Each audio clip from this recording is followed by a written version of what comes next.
Hey, Coach, so happy you found us on YouTube. Make sure you subscribe, hit the subscribe button, go hit that little bell up above.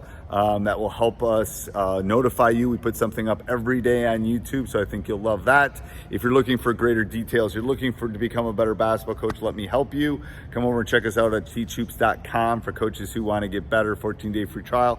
Let us help you put some pictures on the wall. All right, welcome to High School Hoops, episode 112. Today we're going to talk about the 3-2 offense, not the offense, defense, 3-2 defense. That won't be edited out either because my editor's fired. Not really. I don't have an editor, so you would fire yourself. I'd fire myself at this point. Before we jump in, I'd like to do a big shout out to our two sponsors. First of all, Dr. Dish, the best shooting machine on the market. Easy to set down. I think my record is 18 seconds. I think I've said that before. Setting it up in like 18 seconds. It's amazing. So it's easy to take up, down. It's the COVID machine. You need to get one. Mention High School Hoops and Coach Unplugged. You get $350 off.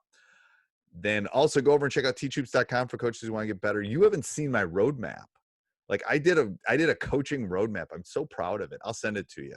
Well, I wish I had those type of times in my hand. I have 2 children at home, and I'm trying to figure out my life right now. I know. I did a preseason, in-season, out-of-season checklist. It's like 15 pages. It's awesome. But anyway, go over and check out teachhoops.com. I'm so proud of you that you're utilizing your time wisely. I'm not. I'm feeling like I didn't, but I think I did. I mean, I got enough podcasts for Coach Unplugged to last me like 4 months, 5 months. That's awesome. No, the problem is these coaches were on in like April, and they're emailing me like, are you going to use my podcast? It's like, yes, I'm just going in order.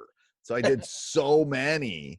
Well, that's good. Like, I said, you got to remember, I'm putting 7 out a week. So it's like, it's going to take some time, but you'll get there. Trust me.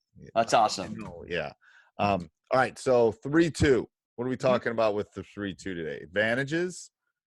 Yeah, like the why. The why. Okay. And so forth. My thing always with the 3-2, I always think the 3-2 is a zone that often teams don't run, and it gets teams off guard usually because they don't. And it's weird because there's so many stunts out of the initial, but then when it gets below the free throw, when it gets low, it looks like a 2-3 again. Right. So I think that's an advantage that not a lot of people, the tweaks on it when you run it well is really good, and it kind of some of those. I 3-2 is my favorite zone for so many reasons. The high post is gone. Yes. Which I don't know if it's as big a deal as it used to be, because I don't know if people are running throughs a high post like they used to. I don't think a lot of people are high post shooters either. It's either the 3 or the layup. So I like that it can be used to slow down a game, but it also can be used to increase the game if you use trapping. So it's very flexible. The other thing I like that it fits well with many other zone presses, especially with a 2 back front. Oh, I do like that. Yeah, I didn't even think about that one. You're right. So especially at your freshman, younger levels, and you can really do a lot with it from going from a 2-2-1 or a 2-1-2 zone pressure or a 1-2-2. You can do a lot of full court zone pressure into the 3-2, which I like. So it's very easy to mold in from the full court pressure into the half court. And I also think that you're in a better position for rebounding in the 3-2 zone.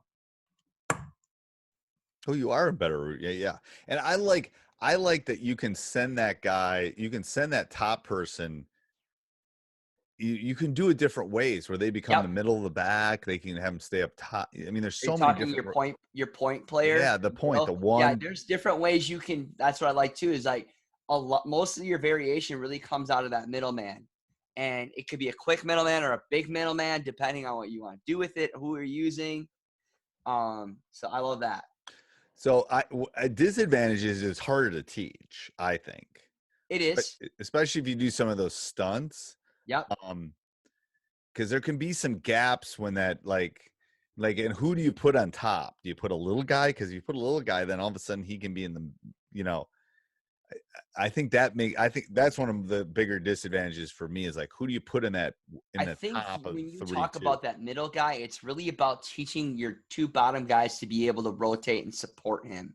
Because you can have a little guy in that middle that's quick if you have two big guys that are willing to move continuously as the ball is moving. A lot of times, though, in the 3-2, you'll have two slower guys on the bottom, and then that's where that opens up and creates problems. Right. I think if you're slow off the dribble, I think you can have some problems in the 3-2, especially baseline. Yeah, For somebody that was because they can make that turn, and then all of a sudden you don't have the defense there to help you. I agree. The other thing is too is that somebody that I used to run this exclusively.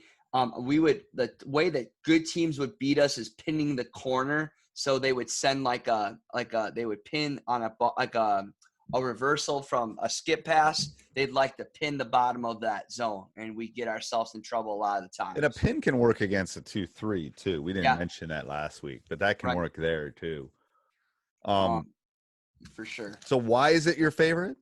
I like the variations of trapping high and low. And I like that you can be able to take full court pressure and transfer into a zone very easily. Yeah, I mean, yeah, those would be the two big ones for me. I think it's got the least amount of disadvantages of the three that we're talking about over the 3 weeks.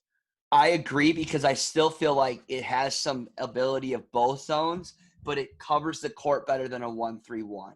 Right, and I think the 3-2 is really fed into the game that we're playing now. Yes, that's why I said that. It's like those 3 players out in the perimeter area. Right, that's where Ultimately, the 2-3 was more. Defense, yeah, yeah. A good defense. I really want kids to be taking that corner 3 or that short corner jump shot because that's a difficult shot. They often say that the short corner jump shot is the hardest shot in basketball. So I'll let them shoot that all day. Right, I agree. All right, Coach, you don't have what do we call it at the end of the podcast? A full timeout. I just don't. I think. So I'll ask a full timeout. Okay. What do you think the chances are for the Bucks next year? To keep Giannis? Yes. Well, that's the only question that matters. No, good. I don't know. I think I've been watching the games, and it makes me nervous because I don't know if they're going to make it to the finals. Right. I think if they don't make it to the finals, they lose him. I do too. I don't think he's just he's so good. He is so good. And he's so marketable too. He's just, he's global.